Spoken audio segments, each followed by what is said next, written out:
presenting by Deep Music। नमस्कार दोस्तों, नए नए छत्तीसगढ़ी गाने सुनने और देखने के लिए हमारे दीप म्यूजिक चैनल को अभी सब्सक्राइब करें और बेल आइकॉन के बटन को क्लिक करें।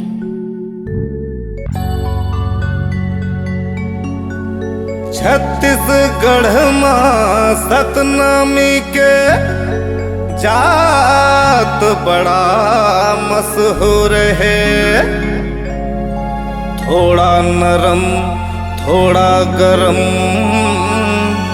फिरनी अखहा जरूर है। परम पूज्य गुरु घासीदास बाबा जी के संतान। परम पूज्य गुरु घासीदास बाबा जी के संतान। सतनामी के बेटा अंजन छत्तीसगढ़ के शान। सतनामी के बेटा अंजन छत्तीसगढ़ के शान। परम पूज्य गुरु घासीदास बाबा जी के संतान। परम पूज्य गुरु घासीदास बाबा जी के संतान। सतनामी के बेटा अंजन छत्तीसगढ़ के शान। सतनामी के बेटा अंजन छत्तीसगढ़ के शान।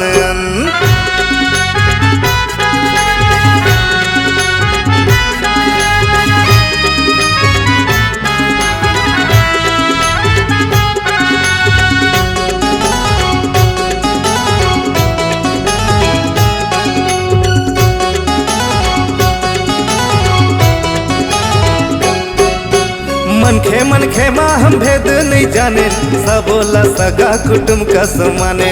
पिठ पाछू छुरी गो भेला नहीं जाने, भले नियम हम जीते न हारे।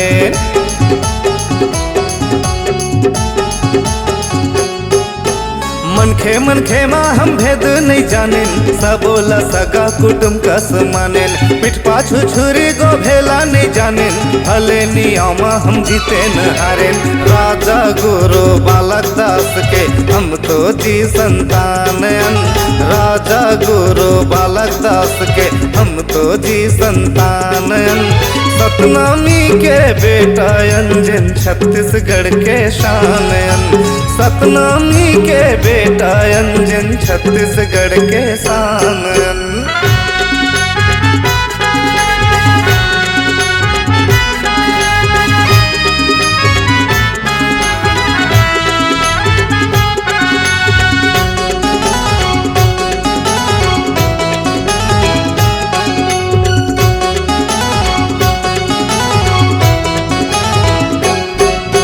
मछली कुकरा बोकरा काटे न मारे, बंधन लगा के न ठगेला जाने। नियम हम सदा हड़ के गुठियाए, मनगढ़ंत कथा कभू नहीं पतियाए।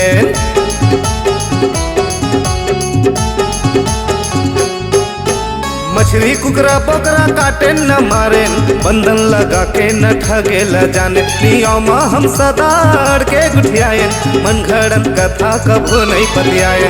भरत के मल्लिया अमरदास के हम तो जी संतान। भरत के मल्लिया अमरदास के हम तो जी संतान।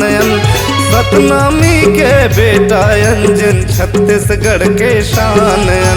सतनामी के बेटा अंजन छत्तीसगढ़ के शान।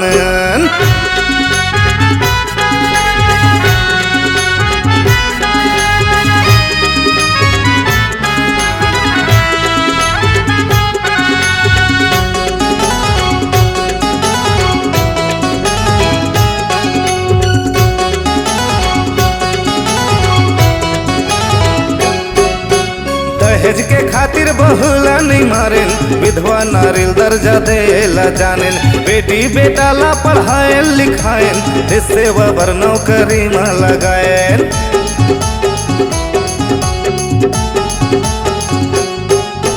दहेज के खातिर बहुला नहीं मारे, विधवा नारियल दर्जा देला जाने।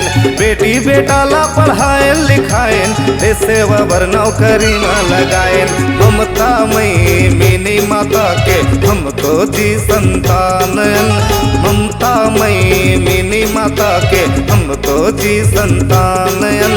सतनामी के बेटा अंजन छत्तीसगढ़ के शान अन सतनामी के बेटा अंजन छत्तीसगढ़ के शान अन परम पूज्य गुरु घासीदास बाबा जी के संतानयन परम पूज्य गुरु घासीदास बाबा जी के संतानयन सतनामी के बेटा अंजन छत्तीसगढ़ के शानयन सतनामी के बेटा अंजन छत्तीसगढ़ के शानयन सतनामी के बेटा अंजन छत्तीसगढ़ के शानयन अरे सतनामी के बेटा अंजन छत्तीसगढ़ के शानयन।